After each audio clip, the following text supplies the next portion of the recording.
আসসালামু আলাইকুম। সবাই কেমন আছেন? আজকে যে বিষয়টি নিয়ে আলোচনা করব এটি হলো একটি আইপিএস এর ব্যাটারি। মডেলটি হলো এসপিডি 112 ভোল্ট 100 এম্পিয়ার। যারা দুটি ফ্যান 4টি লাইট ব্যবহার করবেন তারা কিন্তু 100 এম্পিয়ার ব্যাটারি দিয়ে আপনারা নিশ্চিন্তে আইপিএস ব্যবহার করতে পারবেন। অনেকে আসলে ভাবতে পারেন যে ভালো ব্যাটারি কোনটা বা কোথায় থেকে ব্যাটারি কিনলে ভালো হবে।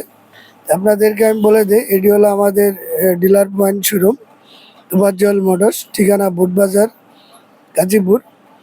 যারা হেমকো ব্যাটারিগুলো নিতে চান সরাসরি আমাদের ডিলার পয়েন্টে আসবেন বা আমাদের কাছ থেকে কম বাজেটে আমাদের কাছ থেকে ব্যাটারিগুলো ক্রয় করতে পারবেন এবং নিশ্চিন্তে গ্যারান্টির সুবিধাগুলো পেয়ে যাবেন।